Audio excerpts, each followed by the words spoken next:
Hello friends, cheque bouncing एक ऐसा matter है जिसके बारे में आप सब जानते हैं और आपके परिवार के, आपके दोस्तों में आपने नाम सुना ही होगा। जिसके अंदर मुख्यतः आपको जो बात कही जाती है वो कहा जाता है कि सेक्शन किसका केस चल रहा है, धारा 138 का केस चल रहा है। ये जो सेक्शन हम जो बात कर रहे हैं 138, ये धारा 138, ये जिस एक्ट की है उसका नाम है negotiable instrument act. Negotiable instrument act, NI act का ये धारा है। तो एनआई एक्ट की 138 के ऊपर सबसे बड़ा लोगों को परेशानी होती है। लोगों का कहना ये कि यार केस बहुत लंबे चलते हैं और हमें इसका न्याय मिलने में टाइम लगता है। मैंने तो पैसा दिया, आज मेरा पैसा तो नहीं मिला, मैं कोर्ट के धक्के खा रहा हूं और मेरा केस चलते चलते 3 साल, 5 साल, 7 साल हो गए हैं। तो इस बीच में मुझे तो कुछ पैसा नहीं मिला है। तो दोस्तों, आपके लिए खुशखबरी है कि meters and instruments private limited and others versus Kanchan Mehta 2018 में सुप्रीम कोर्ट के द्वारा ये केस दिया गया, जिसके क्या आगे हुआ, क्या चेंजेस आए और ये केस क्या बोलता है, ये जानने में हमें मदद मिलेगी। तो बढ़ते हैं। इस केस की कहानी इस तरह से है कि हाईकोर्ट में जो अपीलार्थी था, जिसने चेक इशू किया था, उसका चेक नहीं ऑनर हुआ और सामने वाले परिवादी ने उस पर केस कर दिया। Complainant registered a case against the appellate के ये मेरा पैसा नहीं दे रहा है, इसके लिए इससे मुझे दुगनी राशि दिलाई जाए और मुझे मेरा पैसा दिलाया जाए। परंतु वह कंपाउंडिंग क्षमा करने को तैयार नहीं था। तो हाईकोर्ट ने भी मना कर दिया कि नहीं, कोई क्षमा नहीं है, कुछ नहीं है, आपको तो जैसा केस है केस चलना पड़ेगा। आप केस के धक्के खाओ, भली पैसा जमा नहीं करा सकते जब तक कि सामने वाला राजी नहीं होता है। अब हम जान लेते हैं जिसने चेक लिया, मिसेस कंचन मेहता।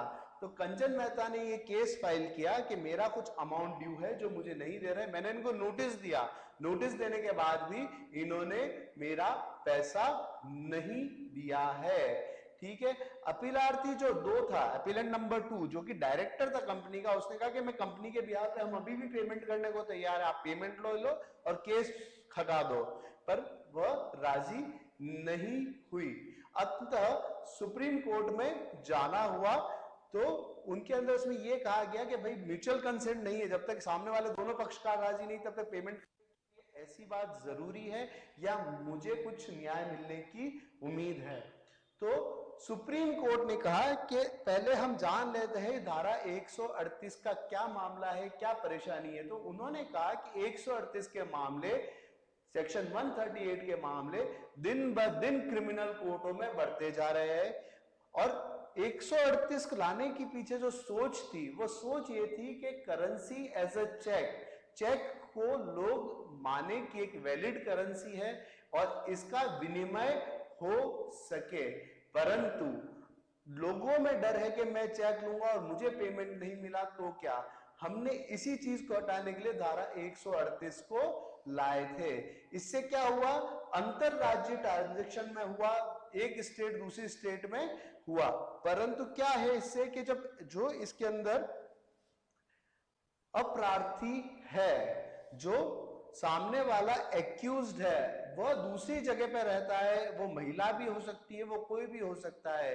और अंतरराज्यीय और दूर दराज के मामलों में केस लंबे लंबे खिंचते जा रहे हैं और खत्म नहीं हो रहे हैं। इससे सामने वाले को भी परेशानी होती है, जजों को भी परेशानी हो रही है और केस डिसाइड नहीं हो पा रहे हैं। अंततः कोर्ट ने ओपिनियन दिया कि काम करे कि जो भी कंप्लेंट आप लगाते हो, तो कंप्लेनेंट है वह अपना खाता संख्या दे, जहां तक पॉसिबल हो अपना ईमेल आईडी प्रदान करे, बैंक की डिटेल करे, और इसके अंदर एक्यूज के पास होगा कि वह पैसा जमा करा सकता है। इसमें सुप्रीम कोर्ट ने अपरोक्ष, प्रत्यक्ष रूप से तो नहीं कहा, पर परोक्ष रूप से, मतलब इनडायरेक्टली ये कहा कि कंपाउंडिंग की पावर कोर्ट के पास है और कोर्ट कंपाउंडिंग भी कर सकती है। इसके अलावा कोर्ट चाहे तो पैसे जमा करा के, कॉस्ट जमा करा के केस को लंबा खींचने की जगह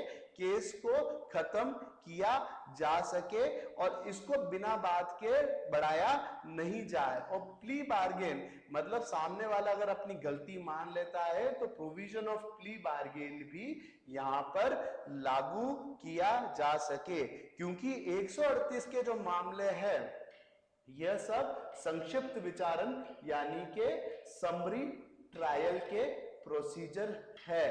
तो समरी ट्रायल के तहत इनको जल्दी से जल्दी निपटाया जाए।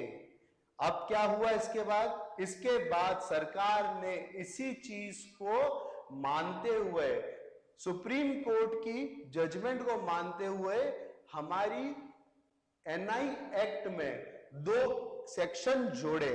उन सेक्शन का नाम है सेक्शन 143 है, धारा 143 क, ठीक है, और दूसरा सेक्शन जो जोड़ा वो तो धारा 148 सेक्शन 148।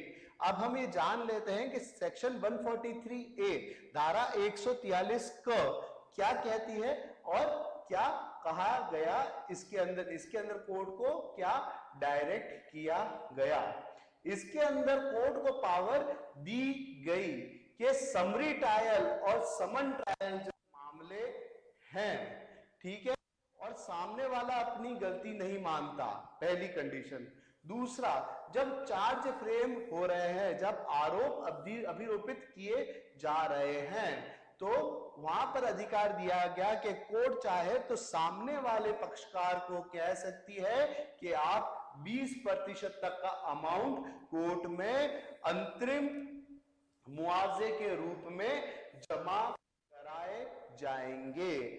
अगर अभियुक्त गिल्टी यानी कि गलत साबित होता है तो उससे जब पेमेंट लिया जाएगा तो ये 20% माइनस करके लिया जाएगा, जिससे सामने वाले को नुकसान ना हो।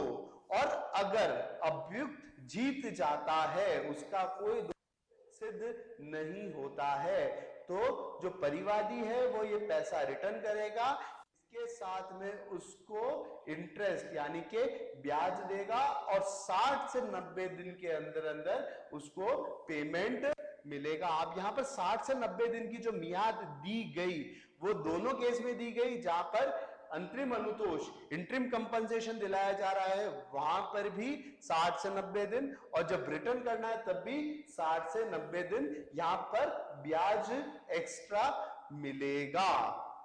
आई बात समझ में? इसके बाद एक और चीज आई, धारा 148। धारा 148 के अंदर अपील कोर्ट को, अपीलेट कोर्ट को दिया गया पावर, ठीक है, अपील न्यायालय को पावर दिया गया। क्या कहा गया कि वह आदेश दे सकती है कि 20% तक का पैसा जमा कराया जाए। इसकी भी तारीफ हुई और इसके अंदर भी यही कहा कि अगर कोर्ट साबित हो जाता है, दोष सिद्ध साबित होता है, तो आप उसको, दोष सिद्ध होता है तो आप 20% माइनस जो आपके जो दिया है वो आप उसको जमा कराना पड़ेगा। और अगर दोष मुक्त हो जाता है, if is not guilty, if is acquitted, तो वहां पर आप उसको इंटरेस्ट के साथ में ये पेमेंट कर दोगे, ठीक है। तो आई होप कि आपको ये बात समझ में आई होगी। चलिए, इसमें एक क्वेश्चन और आता है जो कि प्रैक्टिकली आप जितने भी एडवोकेट्स हैं या आप जितने भी न्याय मित्र है या आप जितने भी लोग जो लॉ के स्टूडेंट है, तो ये आता है कि इनका प्रभाव कैसा होगा।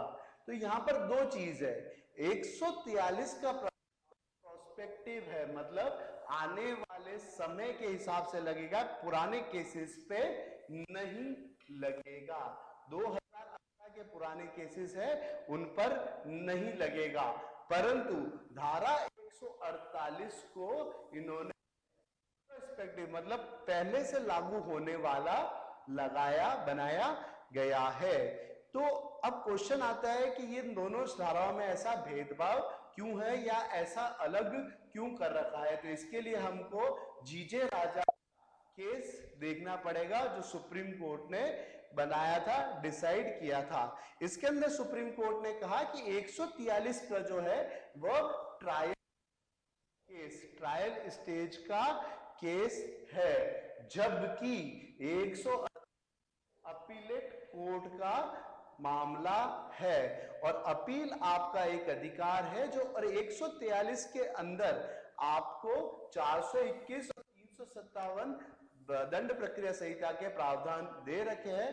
अतः ये 148 और दोनों बराबर हो जाते हैं। अपितु इसीलिए उन्होंने कहा कि जबकि न्याय चल रहा है तो यह किसी के साथ में गलत ना हो, अनुच्छेद 14, 19, 21 के प्रावधानों का हनन ना हो पाए। फ्रेंड्स, हम एमर्स पे आपके लिए सारे एक सिंगल लॉ के रिलेटेड एग्जामों के लिए, जिसके हमने अंदर हम judiciary, CLAT, net, IBPS, PhD entry, UPSC और इंडिविजुअल लॉ सब्जेक्ट में आपकी मदद करना चाहते हैं। आप में से कोई भी हमें जानना चाहे तो आप हमारे पास विजिट कर सकते हैं। हमारा एड्रेस है 510 city centre, Ashok Nagar main road, Udaipur, Rajasthan. इसके अलावा आप हमारे मोबाइल नंबर पे भी हमें कांटेक्ट कर सकते हैं, हमारे इंस्टाग्राम पेज पे, फेसबुक पे भी हमें फॉलो कर सकते हैं। और आप में से कोई मित्र अगर हमारा कोर्स सब्सक्राइब करना चाहता है तो वह हमारी एप्लीकेशन एंड्रॉइड से एमर्स लॉ नाम पे है, यही लोगो है, आप डाउनलोड करके आगे की क्लास के लिए सब्सक्राइब कर सकते हैं।